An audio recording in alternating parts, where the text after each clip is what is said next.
Morning loads. Biyak muna tayo ng ng nyog. Ayun nating kupras. So ngayong umaga, hindi pa kasi naubos kahapon. Ito na lang ginawa ko ngayong umaga. Ito, biyak na ng kupras. Medyo matigas. Mga biyak agad. Para mas mabilis naman. Mabilis makuha yung laman.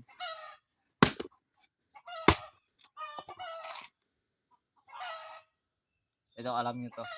Buwal. So, tinatawag sa aming sarap eh.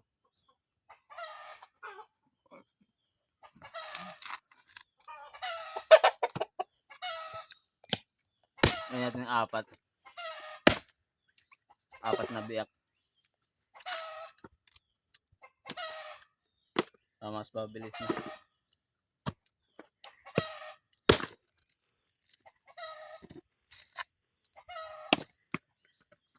Kunti pa kasi oh. Kunti na lang. Maubos na to. Ngayong umaga yata ito maubos.